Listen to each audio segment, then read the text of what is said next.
this will be edited out. I don't know if anybody's watching.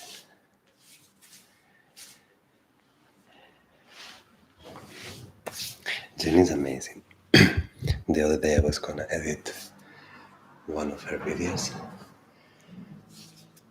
There's nothing to edit. She just clicks the live button and then she's here just saying things. She's amazing. Okay, now it's 7 o'clock. We're gonna start our breathing session.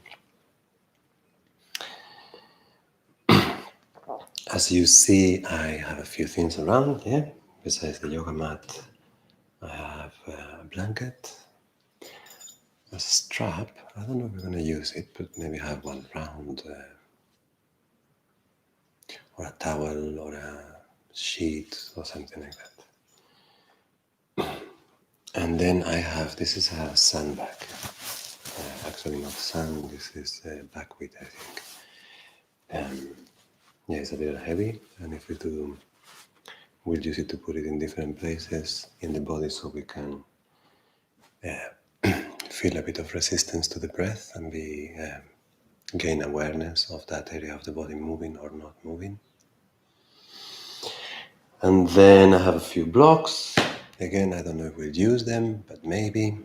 And then I have a blanket because I don't have a bolster with me now.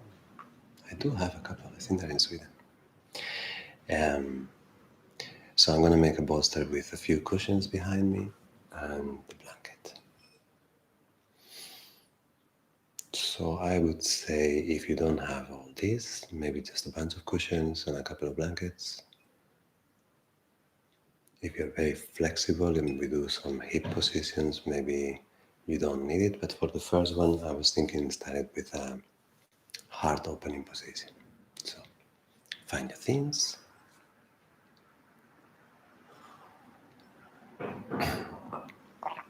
Drink a little bit of water.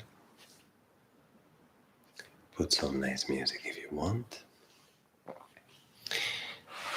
And the first thing is going to be my bolster making demonstration. Let's see. I was practicing before. So, I'm going to take a blanket.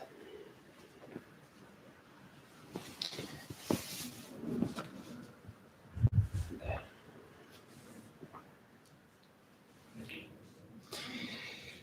And then, I guess depending how tall you are, but I'm going to put 2 cushions. I have these square flat ones, so I'm going to put them like this, 2 of them. And then I'm just going to pile them up. So starting with 2, let's see how many I have.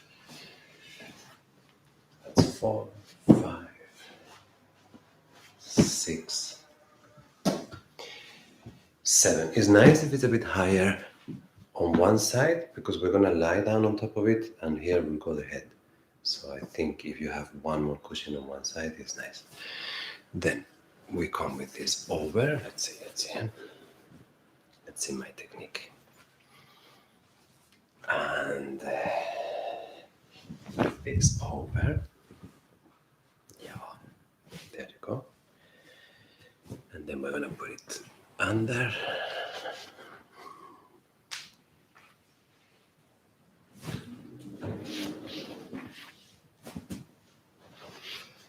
And then we're gonna pack it a bit, come this way. There.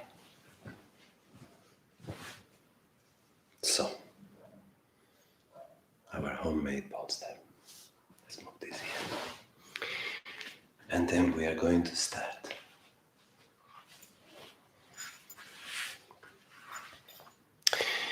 With a heart opener,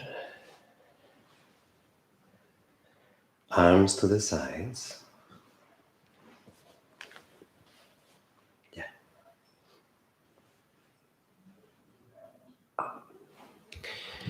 If you are comfortable, I don't want to add strain on any other thing than the breathing, But if you're comfortable, you can add a hip opener to the position like I have with the feet together. If this creates discomfort, you can do one of two things. Either take blocks and put them under the legs or some more cushions, or simplify. Yeah. Or if simplifying is not your thing, there is a position that you go like this with the strap.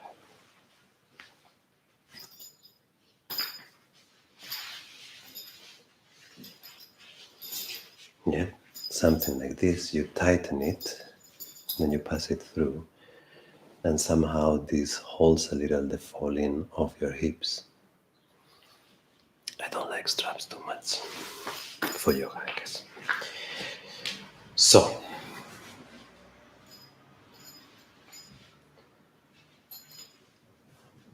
choose one of these options. Lie down on your bolster, cushion, fabrication, construction.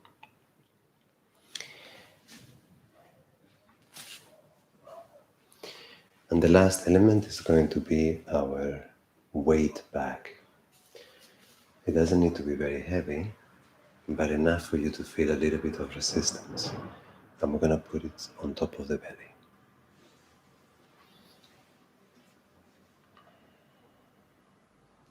If you did not have this, I guess you could put a book, but the book is a bit, it doesn't fall to the skin, it kind of slides. You can put your hands. Yeah.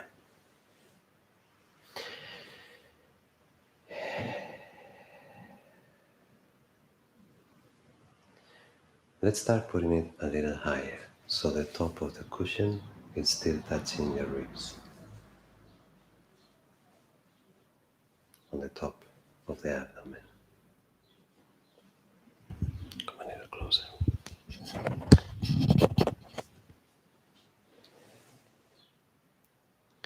If you have the cushion, then open the arms to the sides.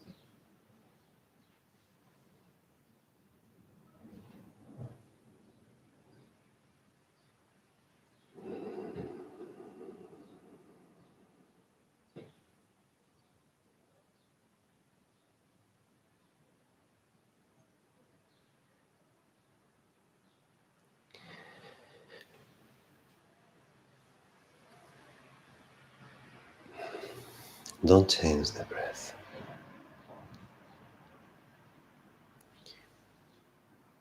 Feel it first in your body. Lie down heavy on top of the cushions that you have created and feel that sense of heaviness fall on your diaphragm as well.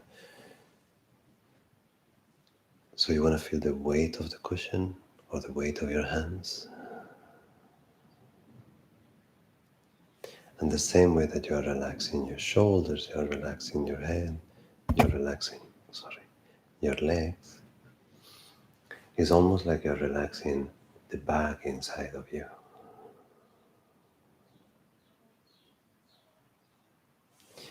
So our starting point for the breathing is going to be a sense of gravity coupled with a bit of an extra awareness at the end of the exhales. But you're going to let your inhales come in natural.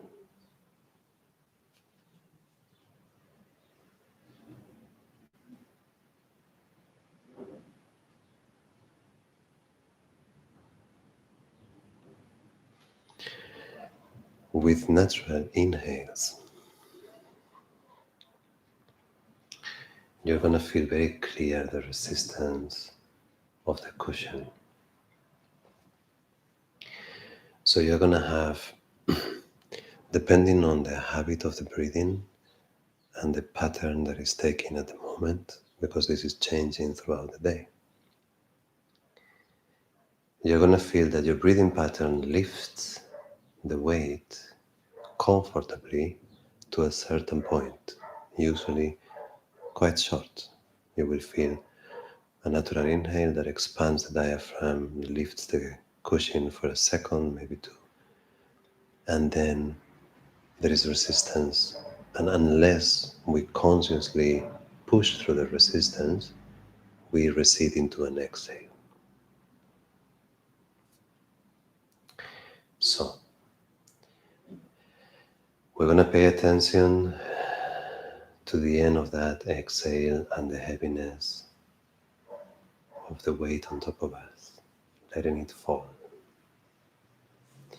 Then, when the inhale begins, we're going to feel the point on that inhale where I would need to consciously engage to prolong it. And that moment, it defines a shift from a habitual,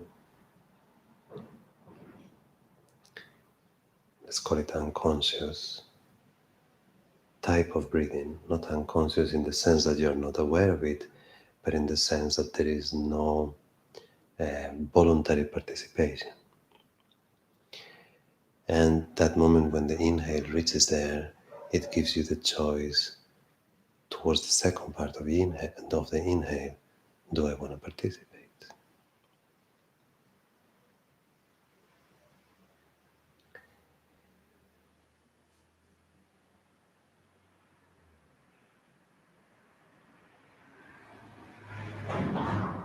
And then you start answering that question in your own way.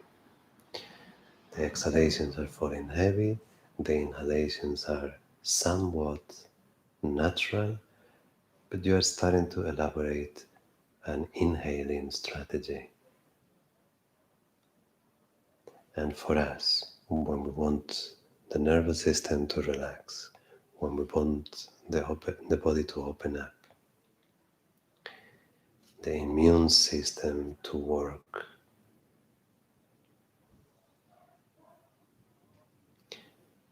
without hindrance, then for us a slow breath, a calmer breath, a longer breath, without edge, it's beneficial.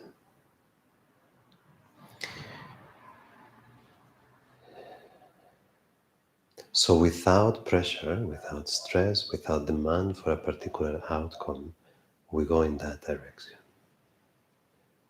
Slower inhales that naturally become longer, where we begin to push against that initial resistance, followed by contained exhales where we let the weight fall till the end and we surrender to a very um, relaxed diaphragm. And then, maintaining the position, we're going to put the cushion on the lower portion of the abdomen. If the hips become a problem, undo the legs. Just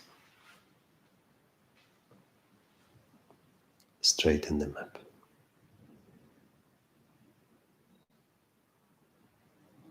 Actually, I think it's a better choice. So this second part, you have more mind space for focusing on the breath down here because it feels a little further away.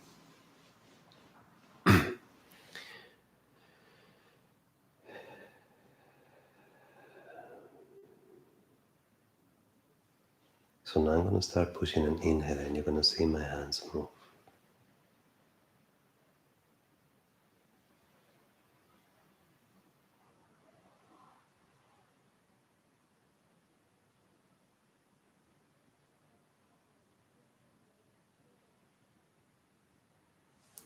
So now that you have your bag on the lower abdomen, your weight, if you put your hands on the upper abdomen, you will feel how that area clearly moves. Of course, this is where the diaphragm is under there, a little bit higher.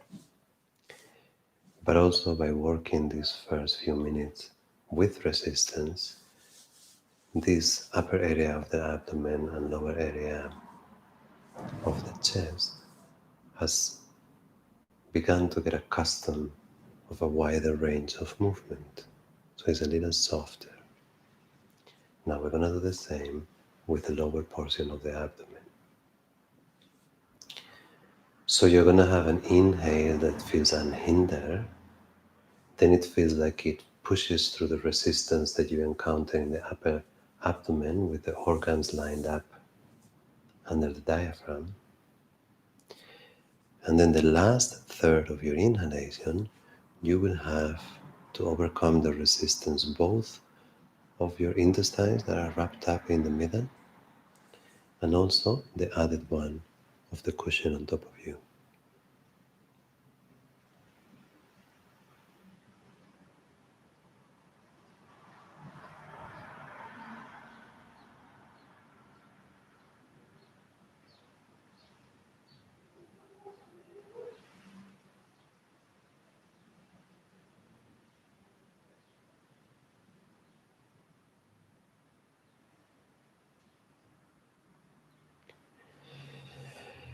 I find the afternoon, in my case today, the day is almost over in terms of work.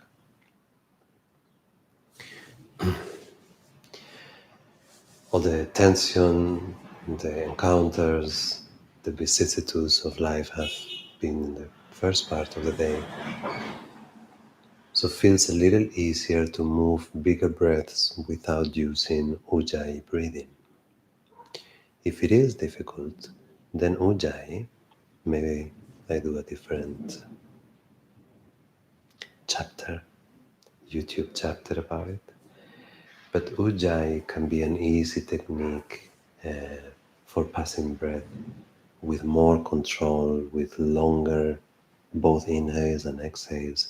It's easier to help the diaphragm to push through resistance.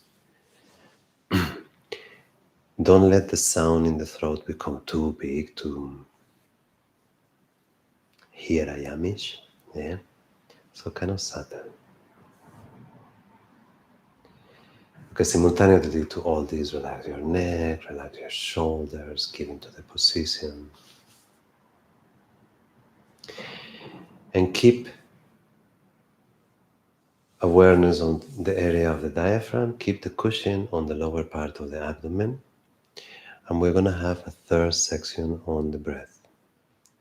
So, inhalation expands my floating ribs, lifts my upper abdomen, the diaphragm begins to grow. Continue to push the wave towards the lower abdomen.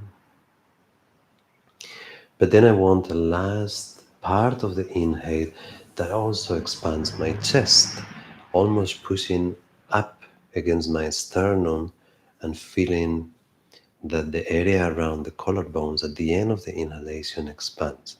Now this is a very full breath, so you might feel like if you push it all the way to the end, it starts to make you almost a little more nervous. So I want you to try for a long, calm, big breath, but round the edges.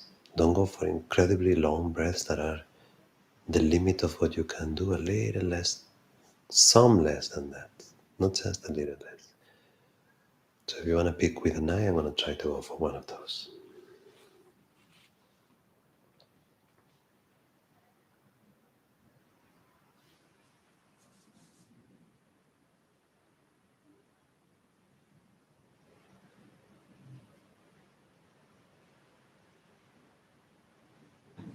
So now I could keep pushing the breath down to the belly, but I feel like I need some space to go to the chest. And now that I have spoken out, I lost my inhale. Okay, so I'm going to do it again.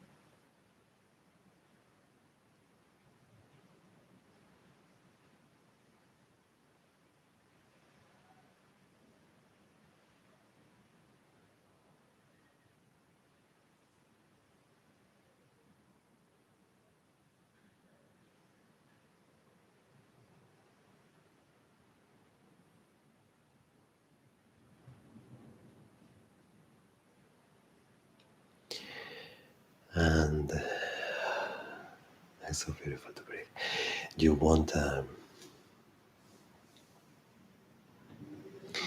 You want a sense of enjoyment. Don't take it as an exercise where you're just taking technical parameters and seconds and somehow building up some sort of skill.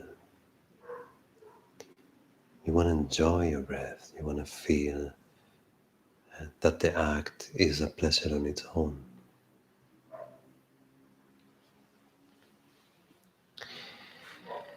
So, without pushing it, without straining ourselves too quickly, how long? It's been about 20 minutes, 15 minutes. We've let the breath relax, we've let the chest and shoulders open a little, also the hips, and then we have synchronized with the inhalations to keep giving them a little bit more responsibility, a little more sense of participation. We're going to change position. Bring your legs together if you still have them on an open position. And then we are going to lean to one side. Let me rearrange my toys. We're going to take a big pillow and I'm actually going to take one out. Let me see if I can do this smoothly. There. So one goes out. I'm going to put one leg on top of the pillow. This one is a little thin. I'm going to add a block underneath. Yeah. And I'm going to lie down on the side. The reason for the pillow and the block is to maintain some sort of straight line with the spine parallel to the floor, so your head doesn't hang and curves your neck. Also to create space for this bottom shoulder. If your pillow is thicker, you don't need the block. Get off my face. Then, the other leg on top, this is more of an option. Some of you will find it beneficial, some of you maybe you just want to have the legs together like this, yeah? We are leaning, in my case, on the right side of the body, doesn't matter, we're going to do both. And once again, we are feeling gravity pulling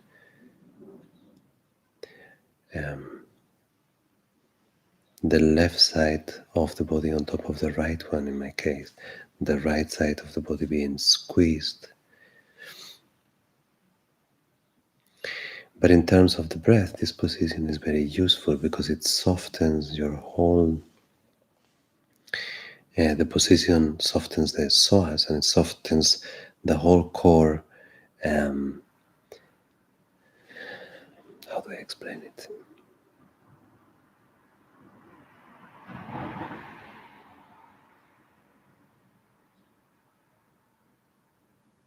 Experientially, without referring to anatomy, when you push those inhales into your belly, now everything softer. It has folded into a softer package. This is also like psychologically a safe position, very much a trauma response even, curling into a ball, laying on the side, a position we use to sleep as well. So while you are asymmetric lying on the one side, in terms of breathing, this allows you to go through everything that we went before, but with a lower degree of challenge or resistance. It feels easier. Because it feels easier, you can refine the quality, the details, the transitions, the texture of your breath. Because it feels easier, you also have a very clear sense of comfort. You want to connect to that sense of safety, sense of comfort. Like if the mind is feeling a psychological or an emotional color in the body, and simultaneously you are breathing, and you are aware of both the breath and the feeling of refuge in the body, when you put them together, the breath increases the feeling and the feeling leaks into the breath. They create a symbiotic relationship. The way to make them click is to be aware of it. That's the way I find it as well, at least.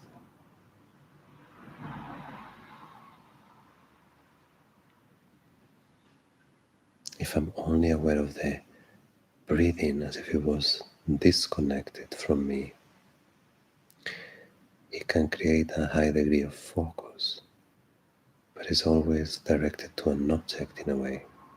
If the breath is me and is feeling me, and the feeling me is feeling the breath,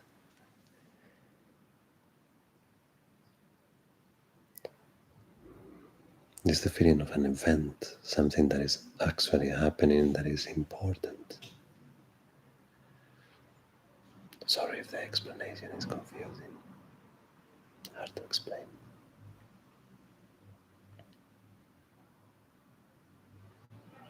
Release the head of the weight, relax your eyes.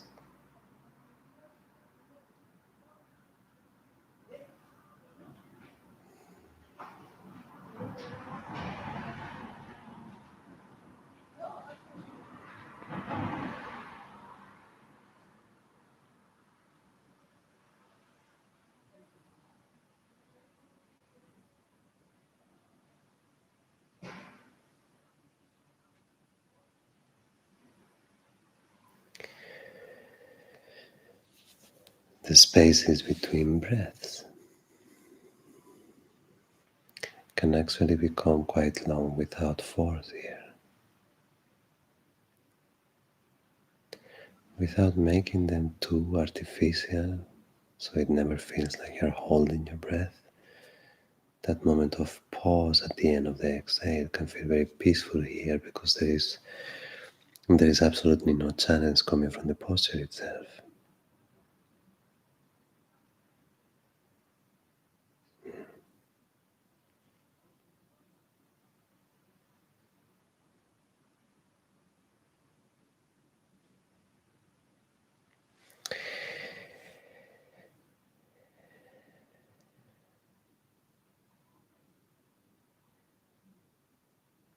It's strange to be talking to you when I'm laying down on the floor.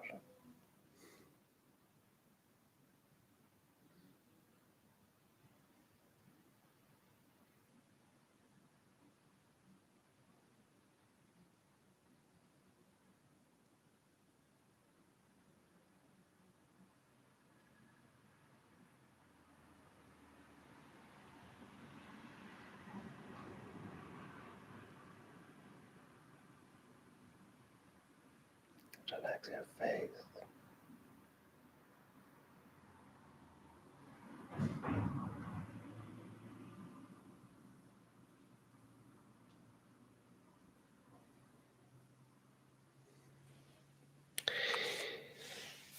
So we change. So I'm gonna turn around again and I'm gonna lie down looking down. We're gonna still use this fella. Go there. Mr. Mike is gonna go there. The bloke is going to go.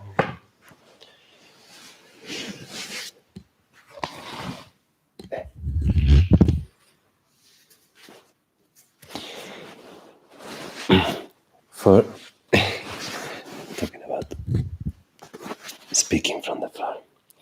So If you are comfortable and if you have the chance to have something more than a mat, like a floor mattress or thick carpet, then it's easier. So if you get proper support underneath, you can bring the arms down. If you are very flexible on your ankles, you maybe don't need these pillows underneath, but they do make the position more comfortable.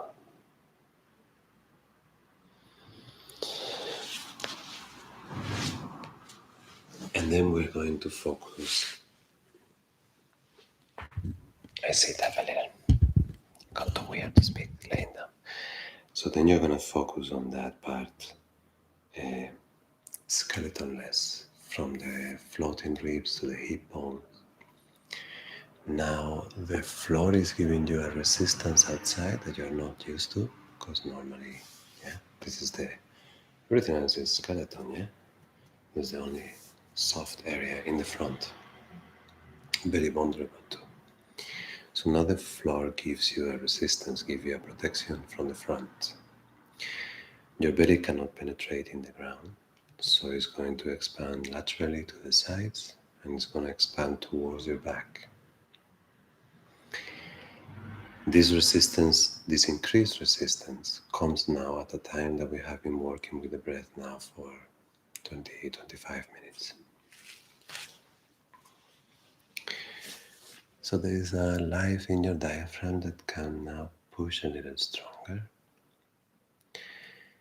And because of the both, added resistance, and maybe by now more clarity on the breathing pattern and the way it moves you inside and the areas that move, the areas that don't move. I want you to use this symmetric position to compare a bit the way the left side of your abdomen and the right side of your abdomen feel. We're going to use now this position to do a little bit of a lateral comparison. When you do this, it's not for the sake of this one is better than this one, but for you to understand that because we are asymmetric in physiology, in organs, in anatomy, right-handed, left-handed, working with the mouse, working with the gearbox in the car, etc. The distance between the hips and the shoulders not always is the same in both sides. The texture of the muscles and the organs on one side not necessarily the same as the other one. So areas of the diaphragm become a little unresponsive. Atrophiated maybe is too much of a word, but lazy or unheard, forgotten. So we use the position to feel the right, to feel the left, to feel the center as well. And if you do have sensitivity and there is work behind you with breath, some of you practice for years, then these three areas in the diaphragm, of course, they can become smaller areas. Subtle corners where towards the end of an inhale you push a little to see if you find that give. You explore with the diaphragm the different density areas in your abdomen, in a way.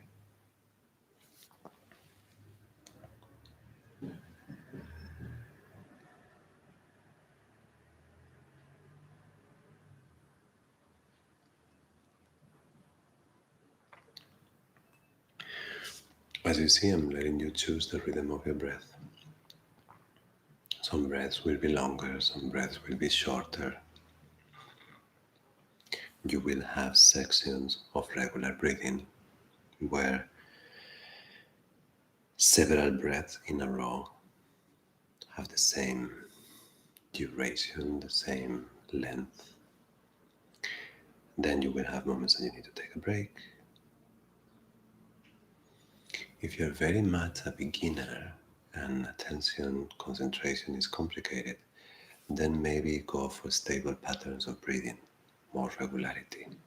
Choose a rhythm and kind of keep it. if you have experience, if you're used to breathe, then I find that to allow for the breath, for spontaneity, and the mind as well, decision strategies, if it doesn't drive you crazy, if it doesn't make you feel that you're constantly choosing something, if you manage to start feeling it from instinct rather than from thought, I find it very beneficial. You give the breath a little work, then you wait to see how it responds, then you let the breath occupy a space that you create rather than force her there. So I find this. Come, you wanna be on television? No? Yeah. So, from here, we're gonna push back into a child's pose. But once again, we're gonna use our fat friend. I'm gonna put this one here. So, with my legs a little open, I can pull the cushions closer to my hips. And then when I lie down, you can almost hug it. If you have children, you can pick up one of these big teddy bears. It's the same, yeah. And then feel like somehow you manage to rest your whole upper body on the cushion, like heavy, heavy, heavy, your belly on the cushion.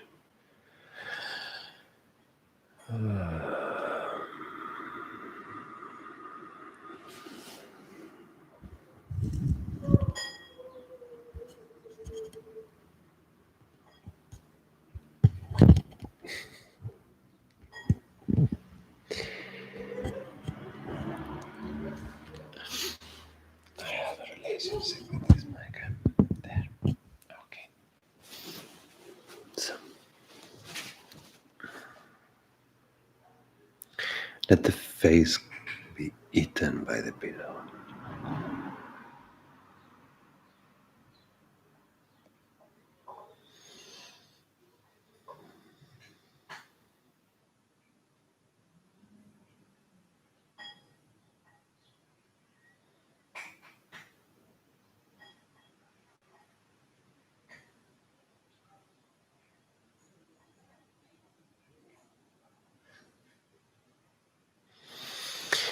The difference here, besides the back stretch or the folding in the knees, etc., is that now you're resting your belly, but you're doing it in a soft surface that can give in. The floor didn't. So now we end up in the same situation with a workable resistance that is going to once again bring attention towards the front of your breathing, towards your intestines, towards your abdominals if you want.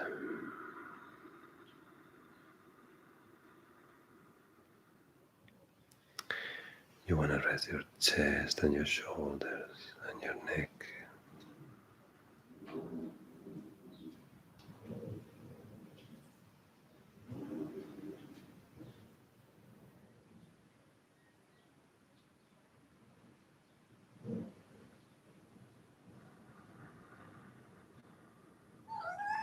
Hello, Mimzy.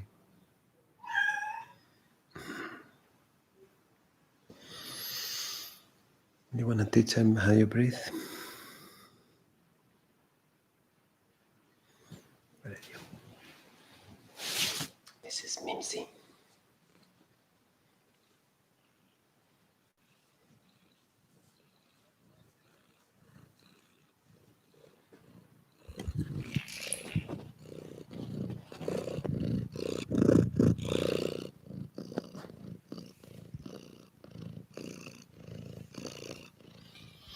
New teacher today, eh? A little bit like that, I think breath work might make you feel, eh? A little bit like when the cats purr. Eh?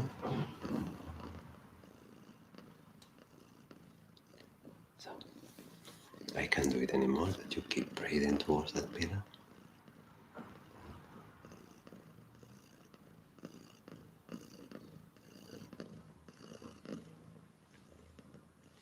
She drinks water from the toilet. Hey, you bad girl. She has a bowl of water. It's always full. She keeps going to the toilet. No, the door is closed. No, don't drink from it. You, cut off. Toof. That's my water. Too. Cut off. I know where she has the nose. Okay, so we are going to roll to the side again. And if my memory doesn't fail me, now for me is going to be the left side. I get my block and my pillow. I place my head on top of it, my right leg on top of the bolster or homemade bolster. And then with the head, feel that you're actually giving full weight to the block or the pillow.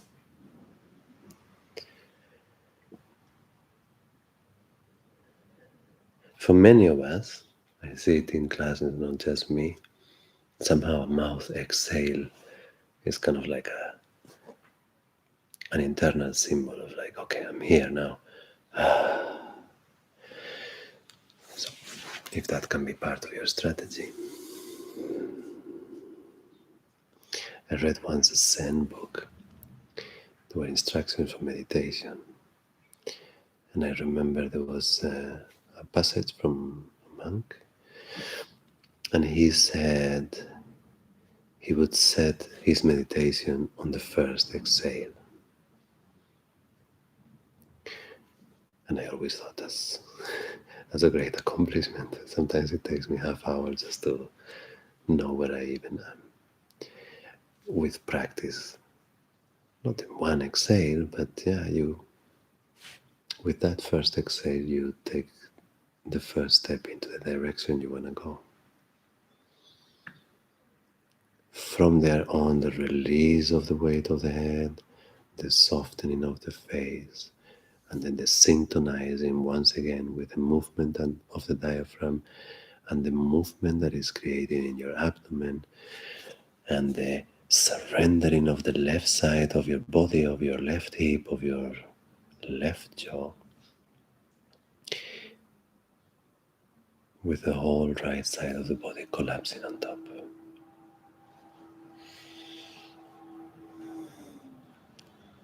The cat is trying to get to the toilet. Mimzy, drink from your bowl.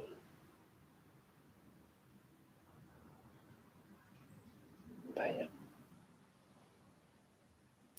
Also give this time. There's a reason why I give you 4 or 5 positions in an hour is you want to give it time. If you're putting some nice music in the background or if you're having a sip of tea in between positions,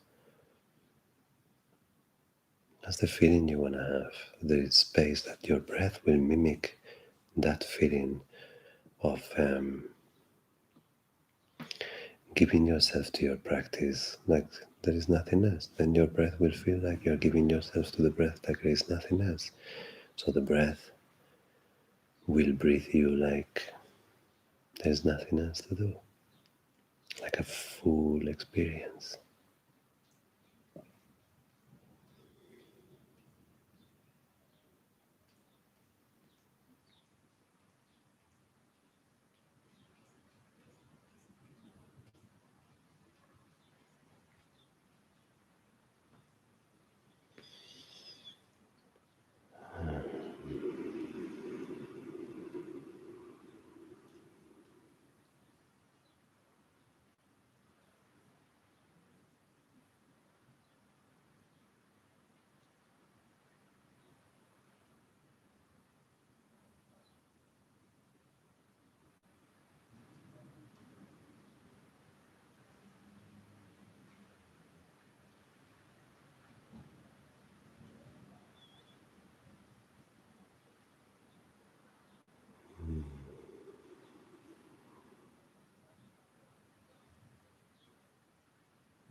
On the release of the breath, and in general, when you're trying to relax your body, sometimes you get to two walls, and you can get a little obsessed there, think that you have been kind of feeling that your body is melting in a way, and you're getting to an area of the body that seems to have a higher density, and it doesn't want to give in. You bounce breath towards that area. It could be the breath itself, that somehow there is a nervosity in the breath, in the diaphragm, that doesn't want to give in, either case. So you work on that, and you can work on that for 2 minutes, 3 minutes, 4 minutes, 5 minutes, calmly expanding your breath, knocking on the door of that area. Do you want to soften? Do you want to give in? Do you want to relax? But there are times where it doesn't give in. Maybe it's an old pattern, maybe it's a stubborn pattern, maybe it's just today the stars are not aligned for that. It's it's good not to get obsessed. It's good not to give up, but it's good not to get obsessed. So if you find that you have been bouncing against a pain, against an something ugness, agish, and it's somehow capturing your attention almost monochromatically, and then change. Go to something that feels good. Go to some part of the body, some aspect of the breath that feels reassuring, that feels comforting.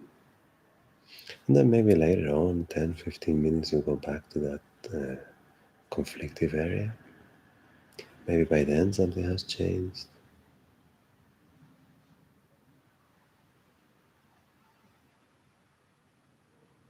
Maybe you have changed.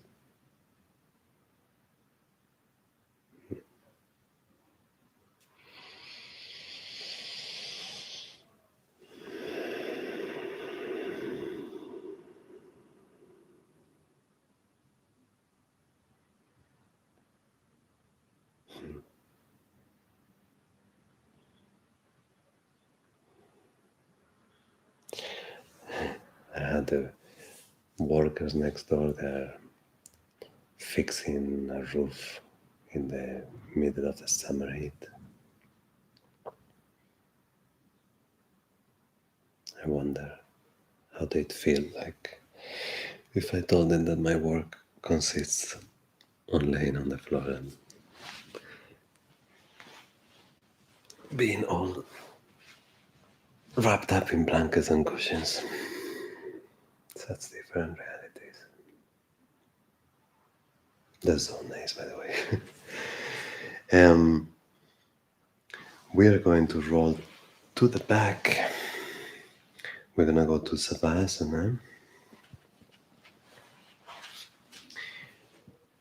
And either you do it entirely clean, a simple Savasana, or since we have it, you can use Mr. Bolster and put your legs, you want them under the knees or under the calves. If you have a cushion under the head, I think the flattest possible is the nicest. You can cover yourself with a blanket, and then also you can take our resistance pillow, buckwheat, sand, rice pillow, and put it on top of your belly. This one, I don't have a microwave now. I used to have in the older house. If you put it in the microwave or in the oven and you do it warm, I forgot to tell you that in the beginning. That's a real treat. So if you want to repeat this practice, or if you see it later and you want to do it another day, do it with the cushion warm. Palms on the sides, arms on the sides, palms up.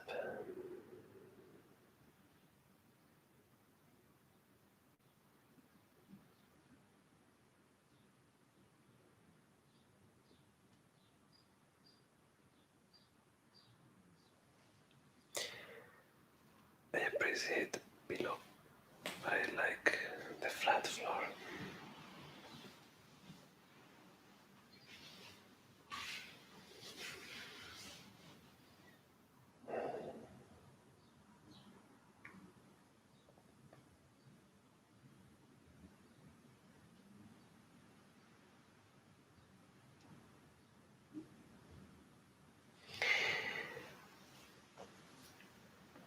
Let's shift a little bit towards the last part,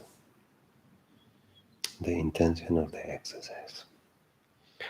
So far, I haven't counted you, we haven't done alternate nostril breathing, we haven't held the breath in unusual patterns.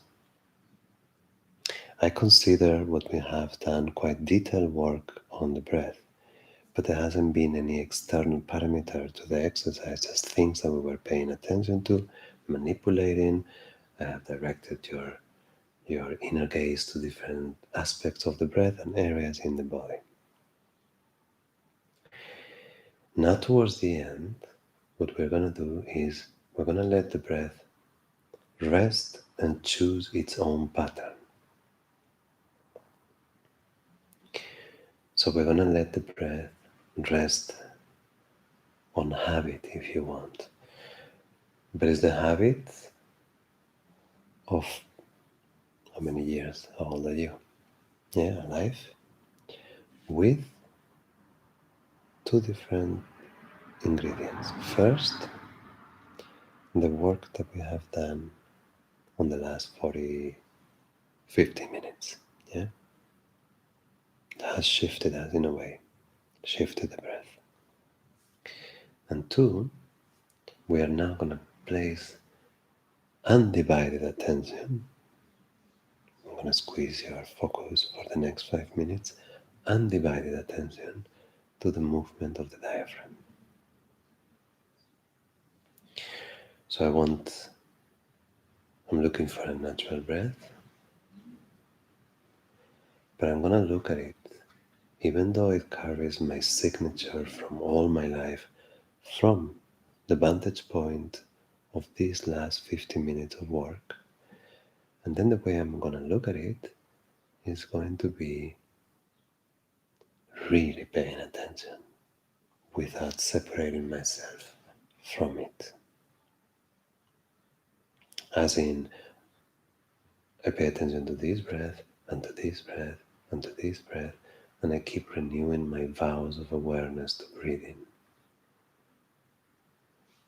And see if you can keep that heightened alertness on the movement of the diaphragm without invasive participation. See if you can keep it for the next 3 or 4 minutes.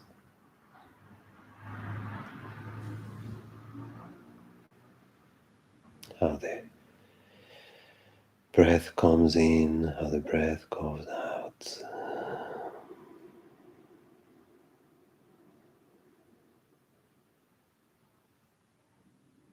Slight changes from breath to breath.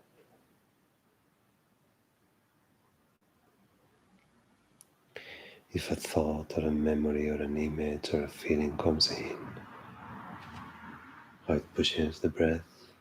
Yeah, the breath is going even, and then this oscillation created by a thought comes in, pushes the breath.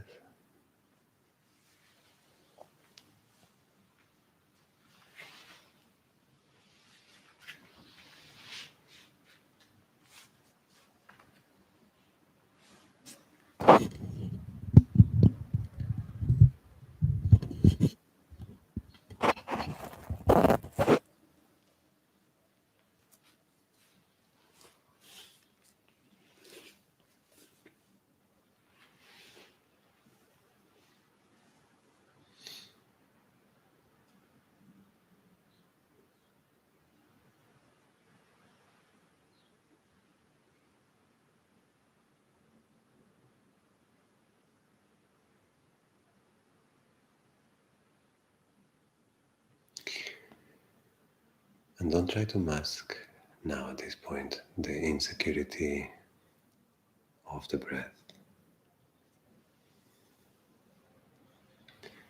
It is a tendency of the yogi when you learn how to manipulate your breath to always go there, to protect yourself from any irregularity, any insecurity, any nervosity by controlling the breath. And that is useful at times, but it's very much more useful or useful at more times to be able to remain peaceful with these continuities in the pleasantness of breath.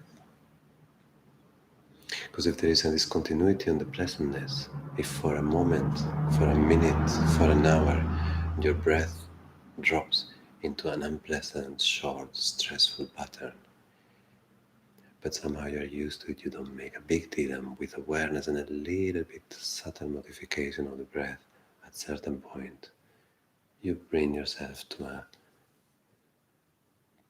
new neutral.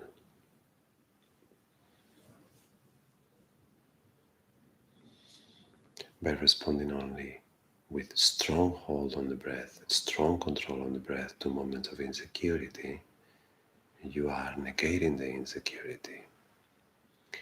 And often, by not inhabiting it, by not developing that relationship, it will go unnoticed. And you will only have that strong breath control as your protection. You lose the nuances. That's the way it feels for me. So I like to use both.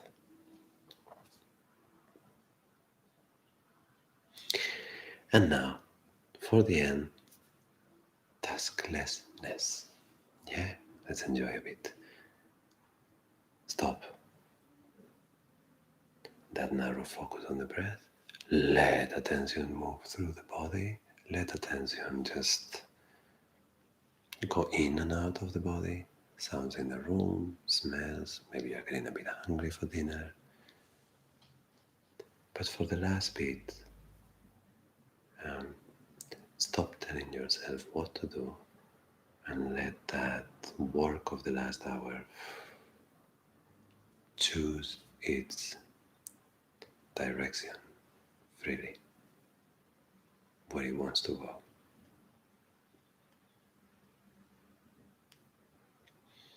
And one of the places that it will want to go at a certain point is off the mat. Whenever that happens, move on to the next chapter of your evening. We'll continue tomorrow with a class dedicated to the feeling, to sensitivity. We will extend a little bit from today and do a sitting breathing practice, probably towards the end, to tie the two sessions together. Hope it was useful.